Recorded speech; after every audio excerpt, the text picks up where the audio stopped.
En este video vamos a hablar de un tema muy interesante de la economía argentina. Vamos a hablar del blanqueo de capitales. Te voy a enseñar qué es sus principales características, sus ventajas y desventajas, cómo se aplicó en Argentina y en qué años se aplicó, y todo el blanqueo de capitales explicado de una forma muy fácil y sencilla. Bien dicho, ahora sí, vamos con el video. El blanqueo de capitales es un mecanismo legal que permite a los contribuyentes declarar bienes o dinero que no tienen registrados oficialmente ante la AFIP o el fisco, ya sea que estos bienes estén en el país o en el exterior. Generalmente no fueron declarados para evitar o el pago de impuestos como el impuesto a las ganancias, bienes personales o IVA. En condiciones normales y lo que en realidad termina pasando, si la AFIP detecta que alguien tiene bienes o ingresos no declarados, puede iniciar sanciones que incluyen o intereses o multas o incluso causas penales tributarias. Pero durante un blanqueo, y lo que me parece bastante interesante, el Estado ofrece una ventana de oportunidad para que las personas regularicen su situación a cambio de pagar una alicuota especial y sin consecuencias penales ni multas. Y normalmente este tipo de programas suelen ir acompañados de una moratoria fiscal que, explicado en palabras muy simples, es un plan para regularizar deudas impositivas anteriores con beneficio de reducción de intereses o cuotas más largas. O sea, es como una especie de perdón impositivo a las personas que no declararon sus bienes que tenían en el exterior o en el país, a cambio de que traigan esos bienes a la economía y aumente la recaudación fiscal. Y esto no es gratis, o sea, esto no se hace para nada. En realidad los objetivos del blanqueo de capitales son los siguientes. O sea, lo que busca el Estado al hacer un blanqueo es lo siguiente. En primer lugar, se usa mucho para aumentar la recaudación fiscal, especialmente en periodos, particularmente en Argentina, donde tenemos déficit fiscal o no tengamos financiamiento externo, se usa mucho para aumentar la recaudación fiscal. En segundo lugar, se usa mucho para incorporar al sistema formal activos que estaban en la informalidad. En realidad se usa mucho para generar una mayor base monetaria imponible futura. Repatriar capitales argentinos que estaban en el exterior también se usa mucho para eso. O sea, muchas veces los argentinos llevan su dinero, argentinos o cualquier persona, argentinos o personas de cualquier país, llevan mucho su dinero a paraísos fiscales. Paraísos normalmente se encuentran en Centroamérica, pero paraísos fiscales. Y se usa el blanqueo para intentar traer esos capitales de vuelta al mercado financiero argentino. También se usa para estimular sectores clave, sectores que son más informales como la construcción. También se usa mucho para estimular sectores como la energía o las pymes. Y mucho se hizo durante el gobierno anterior, se hizo mucho de ofrecer beneficios a quienes inviertan el dinero blanqueando en esos sectores. Y por último se usa mucho para evitar sanciones internacionales, que estas sanciones generalmente se derivan de acuerdos de intercambio automático de información financiera. Por ejemplo, un ejemplo bastante conocido de esto fue el acuerdo FATCA con Estados Unidos, o también se hizo mucho el CRS con la OCDE, que en realidad son acuerdos que lo que buscan es fomentar el intercambio de información financiera entre nosotros y otros países o con otras organizaciones internacionales. Obviamente siempre fomentando la transparencia financiera. A ver, en resumen y para explicártelo en dos líneas, un blanqueo puede servir mucho para mostrar iniciativa, buscar liquidez rápidamente y tener una recaudación muy grande, pero también puede generar desconfianza si se percibe como que nosotros estaríamos premiando a los evasores. En realidad no es algo muy fácil de explicar, pero te lo resumí en 5 pasos muy fáciles de entender. Todo arranca con el Congreso. El Congreso tiene que sancionar una ley que define el periodo de blanqueo, define las condiciones, define los sujetos alcanzados por el blanqueo y define los bienes que se pueden declarar y los beneficios de blanquear el dinero. En segundo lugar está algo que llamo la ventanilla temporal. Se establece un periodo limitado, por ejemplo, de 3 a 12 meses, en los que los contribuyentes pueden adherirse voluntariamente al blanqueo o pueden elegir rechazarlo. En tercer lugar, la presentación ante la AFIP. El contribuyente tiene que declarar los bienes o dinero no registrados mediante una declaración jurada y capaz también en algunos casos, aunque no es muy común, también tiene que realizar valuaciones, presentar documentación respaldatoria y por último también, esto igual tampoco es muy común, pero hay casos en los que también les pidieron cumplir con ciertos requisitos como abrir cuentas especiales.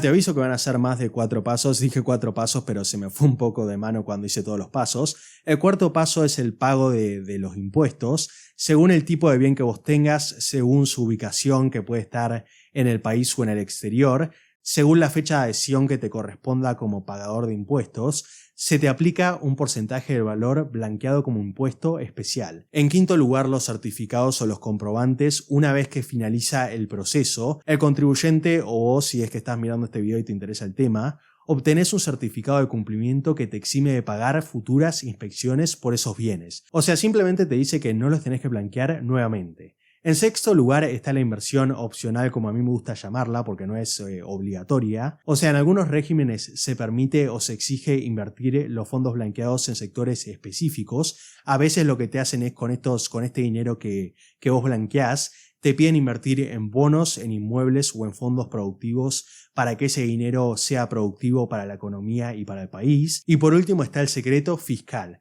O sea, la ley establece que los datos presentados durante el blanqueo no puedan ser utilizados para investigaciones penales o administrativas. Una vez que vos blanqueás, se te dice hay un secreto fiscal y los bienes que vos blanquees o los bienes que vos blanqueaste durante el blanqueo no van a poder ser utilizados para investigaciones penales o administrativas. Como te lo podrás imaginar, hubo un montón de controversia con esta medida, pero simplemente y explicado en palabras muy fáciles, así es como funciona un blanqueo de capitales. Hubo bastantes blanqueos de capitales a lo largo de la historia. Yo lo que voy a hacer es hablarte de los más importantes. Uno de los más recordados fue el blanqueo de 2009, que en realidad es recordado porque fue muy fallido, no casi nadie blanqueó su dinero. Bajo la ley 26.476 implementado por el gobierno de Cristina Kirchner, el objetivo con el blanqueo era atraer capitales a sectores productivos como la construcción y te permitía blanquear bienes pagando una tasa muy baja o capaz casi nula si vos invertías en el país. Y no fue exitoso porque mucha gente tenía miedo de darles la plata al Estado sin saber lo que el Estado iba a hacer con esa plata. Se terminó declarando un monto muy inferior al esperado. Otro blanqueo que fue muy importante fue el blanqueo 2013, 4 años después, otra vez por el gobierno kirchnerista, pero en este caso fue impulsado por el gobierno kirchnerista, como te dije, en un contexto de restricciones cambiarias o de cepo cambiario. Se crearon instrumentos como el CEDIN, que son los certificados o eran los certificados de depósito para inversión, y los BADE, que eran los bonos para la energía.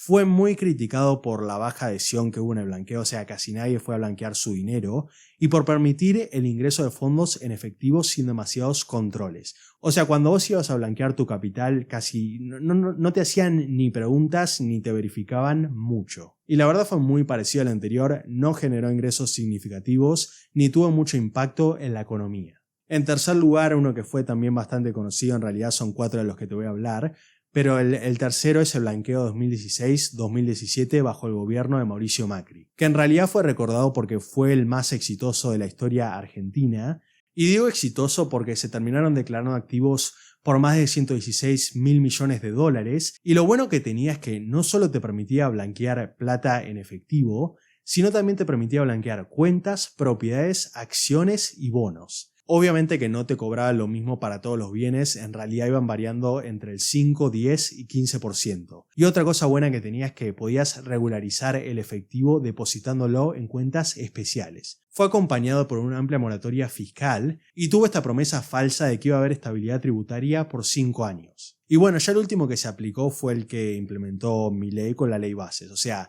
el blanqueo impulsado por Milei con la ley Bases, que en realidad también se le cuestionó que no se le hicieron muchas preguntas y no hubo mucha organización sobre el blanqueo a implementar.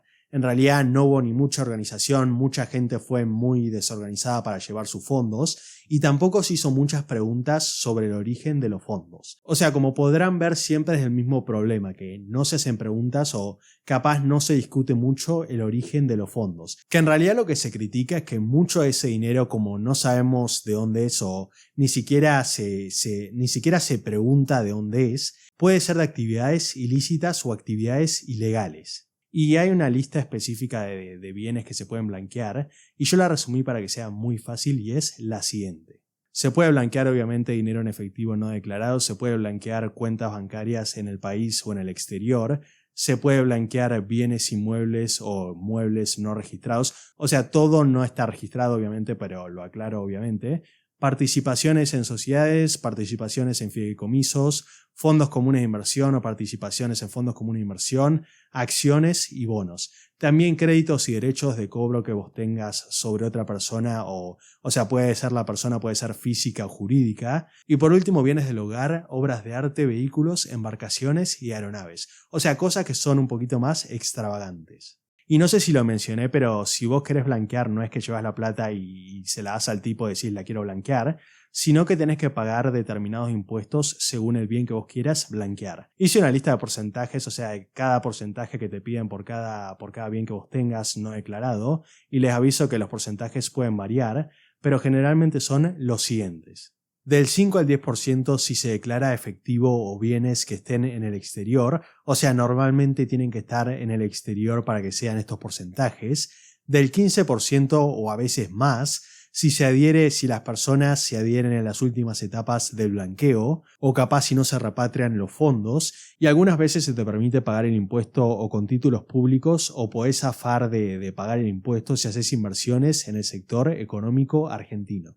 O sea, te dejan no pagar el impuesto o capaz te dicen no pagues el impuesto, pero hace inversiones en la economía argentina. Por ejemplo, en el 2016, si vos declarabas efectivo y lo depositabas en cuentas bancarias, terminabas pagando 10%. Y si vos elegías invertir en bonos del tesoro por 7 años, terminabas no pagando el impuesto. Ya finalizando, el blanqueo te permite legalizar totalmente tus bienes, te protege ante posibles inspecciones o sanciones de AFIP, te da mayor facilidad para transferir, vender o heredar bienes, en algunos casos te da acceso a la estabilidad fiscal dependiendo del país que seas, y te da la posibilidad de reinsertarte en el sistema financiero global. Desde el punto de vista fiscal me parece que a corto plazo el blanqueo es muy bueno porque obviamente te va a aumentar la recaudación fiscal, pero a largo plazo yo no la aplicaría prolongadamente porque es como que el Estado perdona a las personas que no pagan impuestos. Si nosotros lo vemos desde un punto de vista político, tengo la misma opinión. O sea, sirve mucho para llenarle los bolsillos al político de turno y que